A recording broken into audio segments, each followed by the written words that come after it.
Hi, thanks for picking up this watercolor mail kit.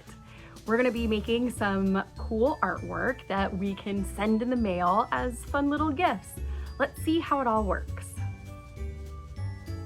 This kit comes with all sorts of paper supplies as well as a paintbrush, and we've got some salt in this container, some washi tape in a thicker and thinner width, as well as our liquid watercolors.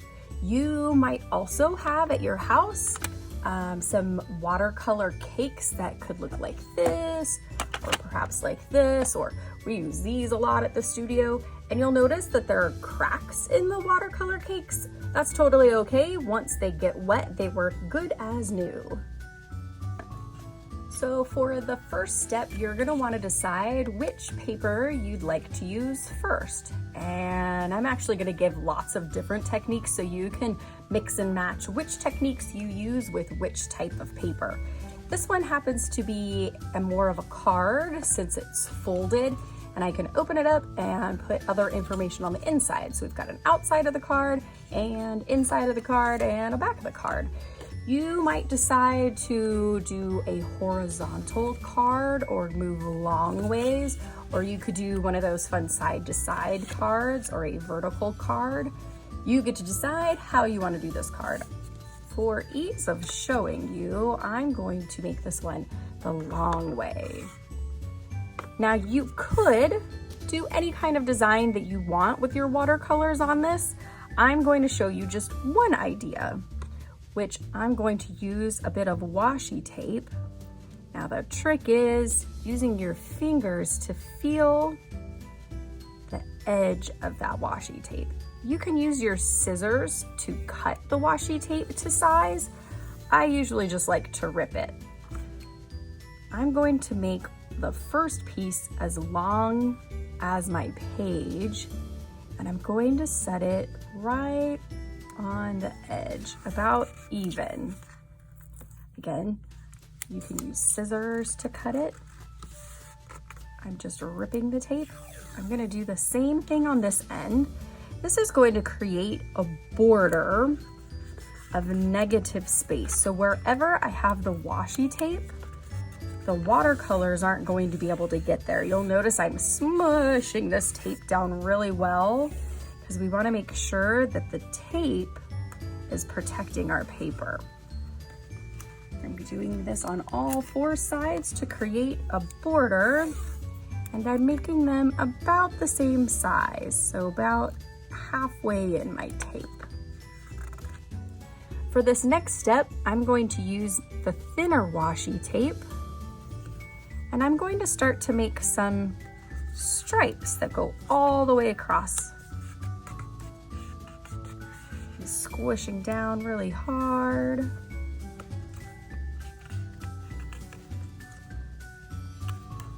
Wherever this tape is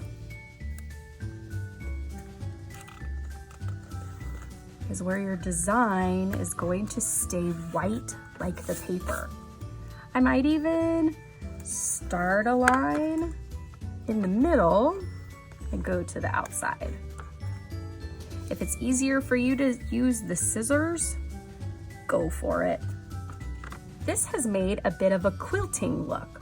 So I've got different sections that I can fill with different colors or maybe even different patterns. Let's get started. I have my liquid watercolors ready to go. They don't even need any water to get the watercolors to work. You'll have to be careful when you open the lid. Some of the liquid watercolor might like to ooze to the edges. So be really careful when you open up your top. You might even want a handy little towel or rag that can get messy nearby so you can wipe your fingers off. I'm just going to dip my brush partway in. You'll notice just the tip of my brush is wet. You don't have to get the whole brush inside the color. And then I'm going to paint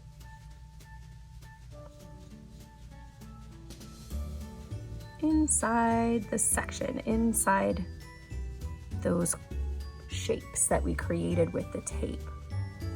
I forgot to mention that you'll probably want a little cup of water nearby so you can wash your brush. You can always dry it on the towel.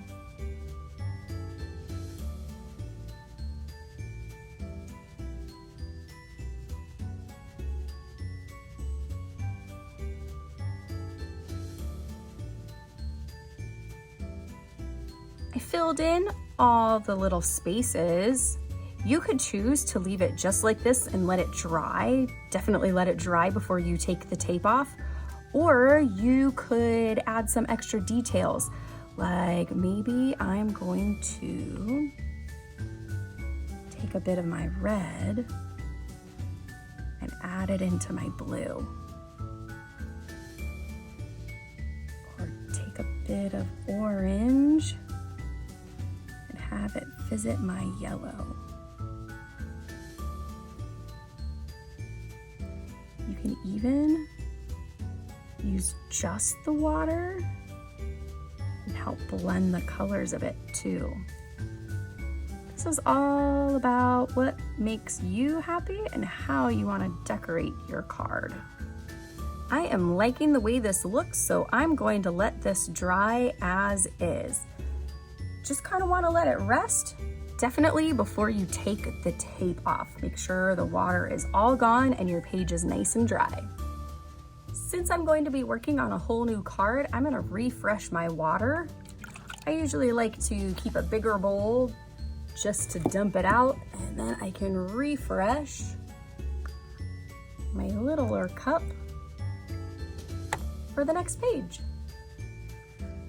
The card that we worked with last time will have to be put into an envelope in order to mail it. This is a postcard, which means you can mail it without even an envelope. It goes just as is. So whatever artwork you put on the card will be seen by even the postal carriers, which I think is kind of cool because you'll brighten their day too. We can even put color on two sides. You're just gonna wanna make sure whatever you put on this side isn't going to be too dark, and you wanna make sure that you let each side dry before you continue. I'm going to show you a wet on wet technique, which means I'm using the wet water on top of my postcard first, or on top of my paper first, because you can use this technique with any kind of paper. I'm going to get the whole page wet, and I'm using the wet liquid watercolors to go on top of this wet on wet technique. Now, I should say that I'm using watercolor paper or thicker paper. Thin paper might tend to get a little crinkly on you. I'm going to start by choosing my red and watch it go. That's what happens with the wet on wet technique. I'm still going to wash my brush and dry it before I choose my next color.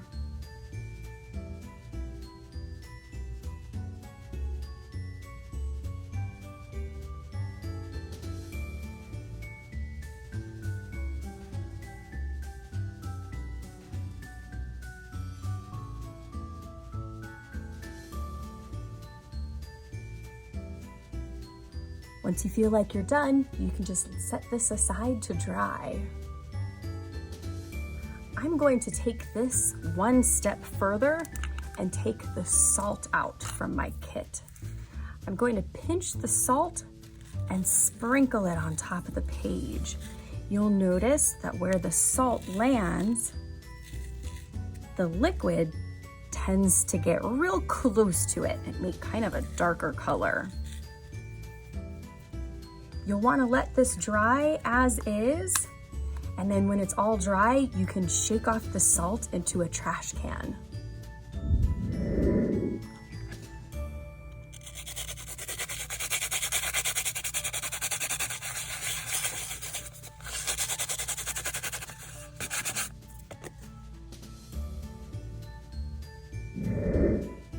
I wanted to show you another technique on this wet on wet look.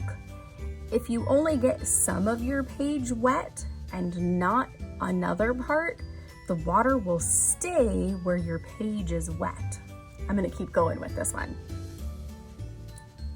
If you find your paper is lifting up on its own and you don't want it to, you can wet the surface that you're working on so that the back of your page gets wet too. This will help the page be the same wetness from the front to the back, and it won't bend quite as much.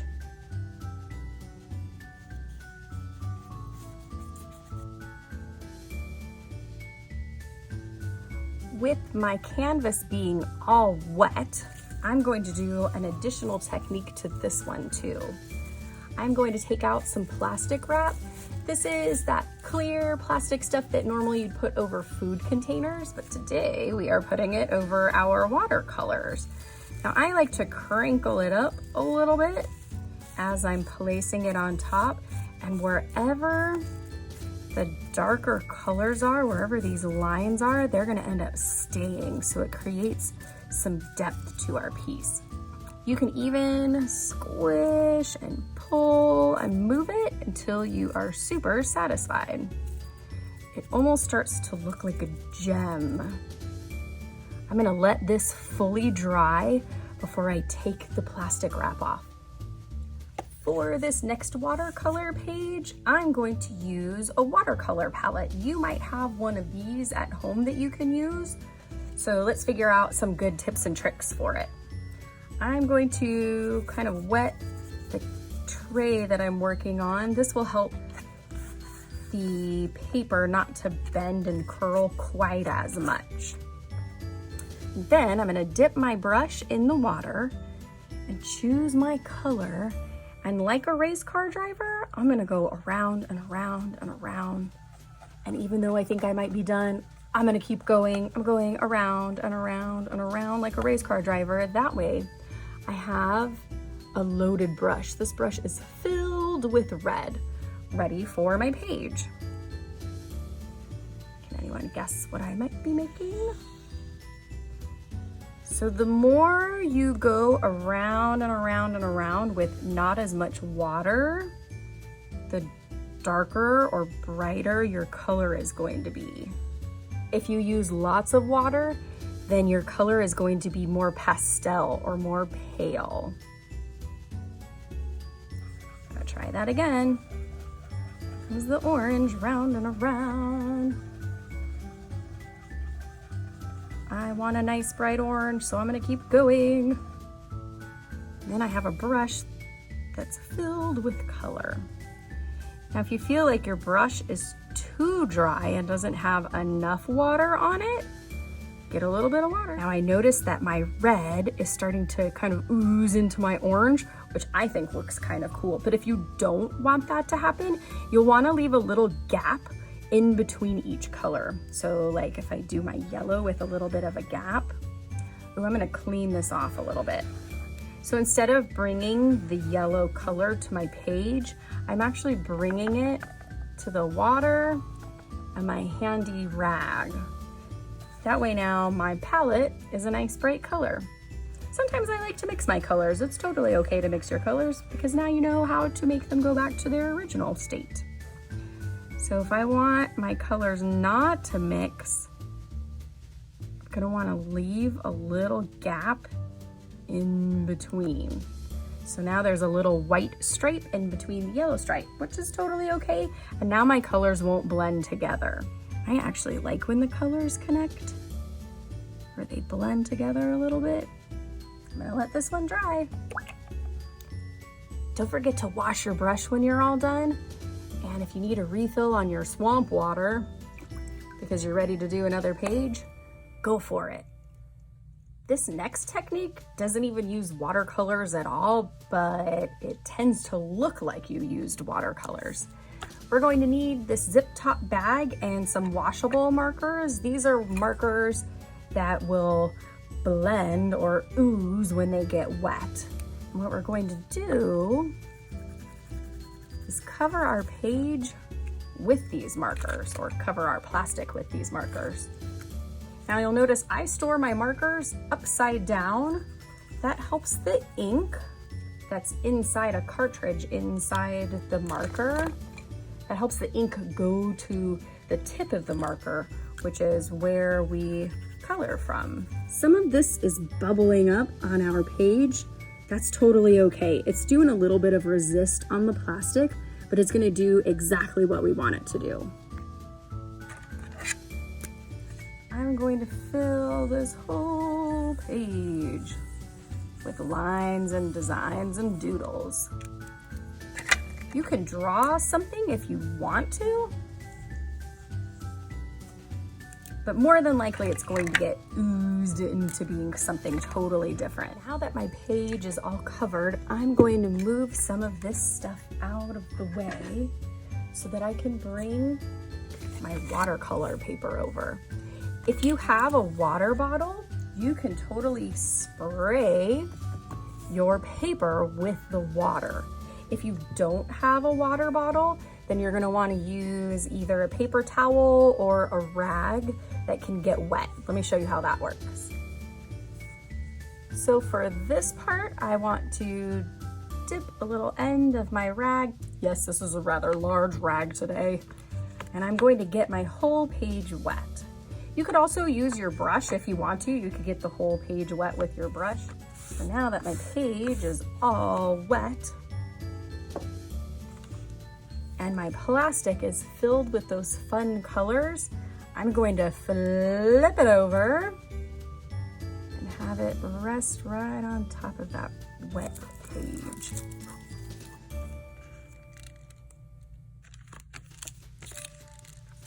If I wanted this to blend a little bit more, I could add a little bit more water.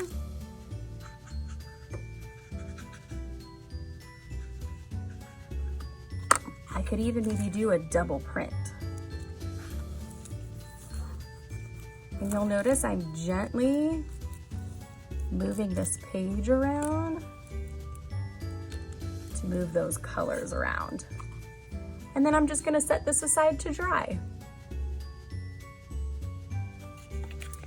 There were a few stickers, these circle stickers inside your kit. If you'd like to give a gift to the person that you're sending your card to, you could decorate the sticker however you like. You could use markers, you could use stickers, you could use the washi tape, you could even try to watercolor on it. I can't wait to send this one to my friend.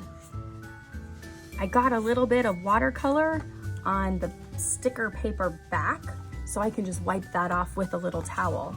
And you'll notice I trimmed off the washi tape around the outside of the circle. That way, when someone goes to wear it, it comes off as one awesome sticker. Don't forget to let it dry. It was a little bit wet when I took that off. Don't forget about your envelope. You can also paint this too. Just make sure you paint it with lighter colors. So instead of going around and around and around a whole lot, maybe only go just a little bit. I'm gonna let this one dry. You'll notice I got a little too much water there and there. That's okay, it'll end up drying and being just fine. On the envelopes, we could also use the washi tape. There are some spots where we're not going to want to put the washi tape. So we don't want to put the washi tape kind of in this middle section because that's where the address goes. If you want to put a return address, this is the address of your house. So let's say the address here doesn't quite make it to its destination. If you have your address up here, the post office will bring it back to you so you can try again. And then this area is where you're gonna wanna put the stamp. So let's not put anything up there either.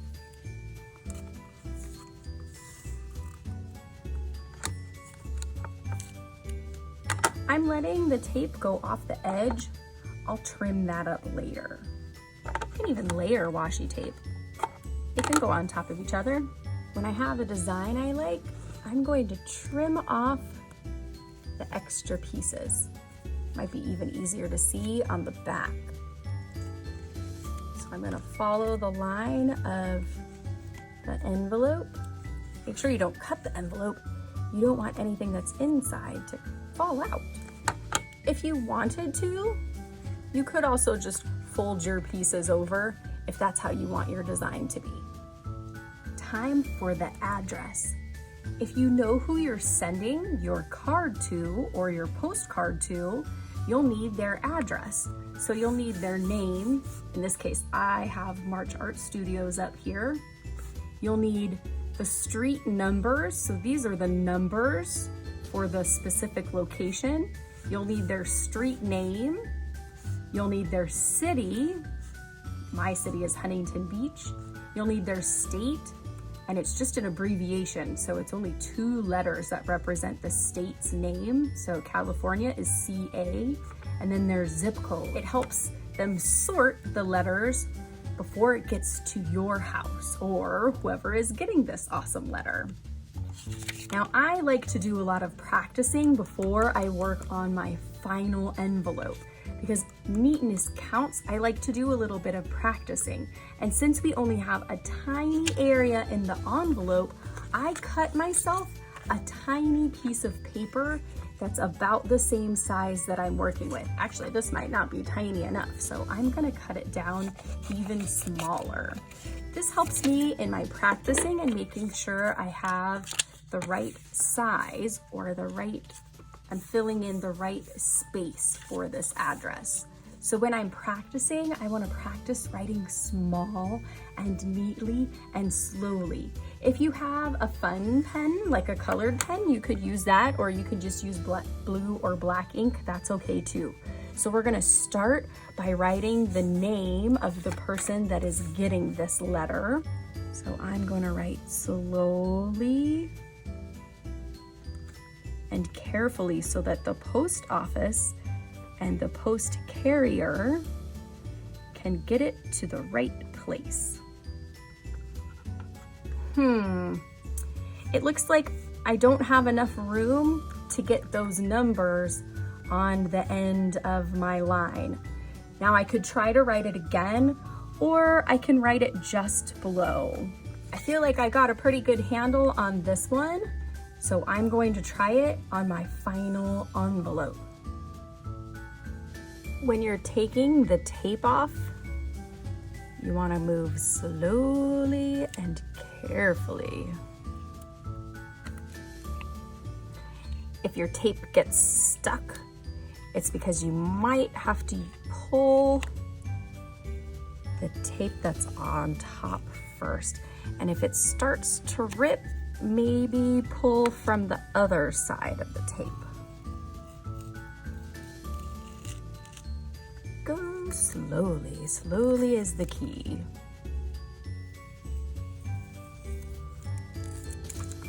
Now it looks like some of the water leaked underneath the tape.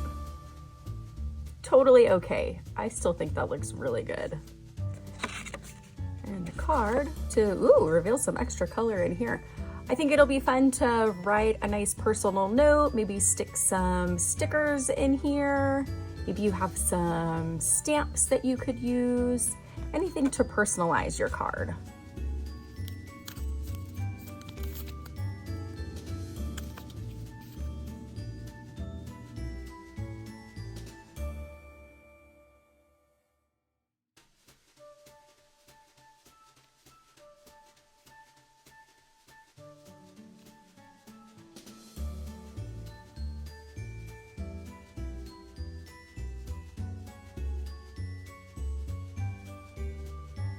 I'm gonna wanna practice putting my personal address on this tiny scratch piece of paper before I put it on my final envelope. Again, it's totally a good idea to practice. I'm all about it. You'll wanna double check your addresses first before sticking on that stamp. The stamp tells the post office that you have paid for this letter to be sent. And you wanna make sure that everything looks correct before you put that payment stamp on here.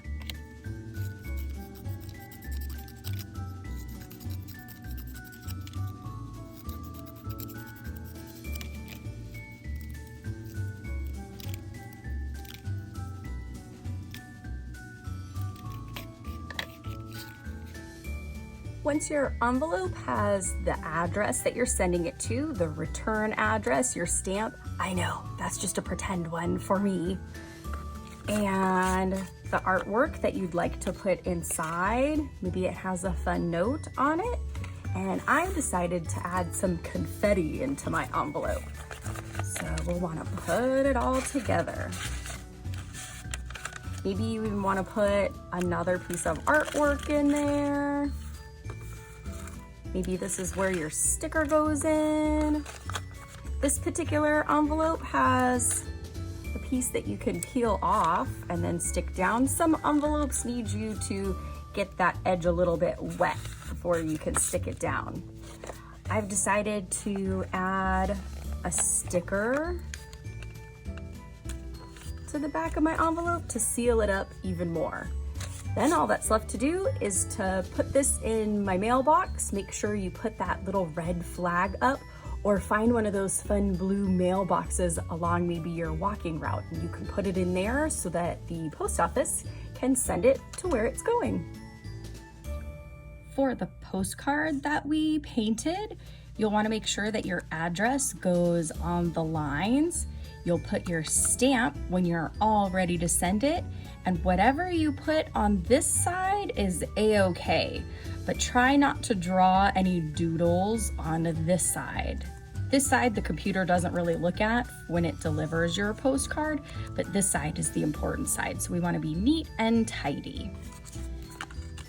And it's always cool to color or draw over something that you've already painted. This is what happened with the salt painting that we did earlier. So when I sprinkled the salt on the wet paint or the wet watercolors, it got these really fun polka dots on it, and then I just added to it. This kit offers so many unique ways to give your artwork as a gift and brighten someone's day. I can't wait to see what you create.